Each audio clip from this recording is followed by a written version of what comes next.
आप सभी को जय मसीह की। परमेश्वर का वचन कहता है यहोशू के 24 के 15 में। तो आप सब इस वचन को पूरा सुनिएगा, बहुत इम्पोर्टेंट वचन है। परमेश्वर इस वचन के द्वारा आप सभी को आशीष देंगे। तो अगर आप सभी को इस वचन पे विश्वास हो तो कमेंट में आमीन लिखे। परमेश्वर के साथ कौन चलना चाहता है, प्रभु की सेवा कौन करना चाहता है, तो कमेंट में आप लोग बताइएगा। परमेश्वर ढेर सारा आप सभी को आशीष दे। तो प्रभु ने इस वचन में बताए हैं, और यदि यहोवा की सेवा करनी तुम्हें बुरी लगे तो आज चुन लो कि तुम किसकी सेवा करोगे, चाहे उन देवताओं की जिनकी सेवा तुम्हारे पुरखाओं महानता के उस पार करते थे, और चाहे एमोरियों के देवताओं की सेवा करो जिनके देश में तुम रहते हो। परंतु मैं तो अपने घराने समेत यहोवा ही की सेवा करूँगा। यस। तो क्या आप लोग भी परमेश्वर की सेवा करना चाहते हो? तो कमेंट में आमीन लिख के बताइएगा। कमेंट में बताइए। परमेश्वर यीशु आप सबको ढेर सारा आशीष दे।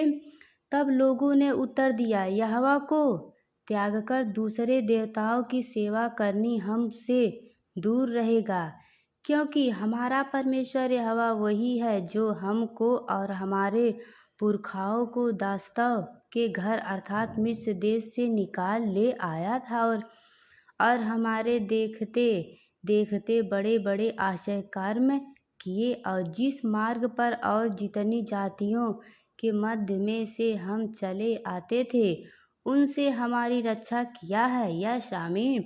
जो परमेश्वर के संग, उनकी संगति में, उनके संग सेवा में लगे रहेगा, प्रभु उन सबको आशीष देंगे, उनको भी और उनके परिवार को भी। तो आप लोग विश्वास करिएगा, परमेश्वर सदा आपके साथ रहेंगे। तो इसलिए परमेश्वर के सेवा में लगे रहिए। प्रभु यीशु आप सबको आशीष दें। और हमारे सामने से इस देश में रहने वाली एमोरियों आदि सब जातियों को निकाल दिया था। इसीलिए हम भी यहोवा को सेवा करेंगे, क्योंकि हमारा परमेश्वर वही है। यहोवा की सेवा करेंगे क्योंकि हमारा परमेश्वर वही है। हालेलुया। तो आप सबको परमेश्वर आशीष दे। यहोशू ने लोगों से कहा, तुम से यहोवा की सेवा नहीं हो सकती, क्योंकि वह पवित्र परमेश्वर है, वह जलन रखने वाला ईश्वर है। वह तुम्हारे अपराधों और पापों क्षमा ना करेगा। यदि तुम यहोवा को त्याग कर पराये देवता की सेवा करने लगेगे तो यद्यपि वह तुम्हारा भला करता आया है, तभी वह फिर कर तुम्हारे हानि करेगा और तुम्हारा अंत भी कर डालेगा। हालेलुया। लोगों ने यूसुफ से कहा, नहीं, हम यहोवा ही की सेवा करेंगे।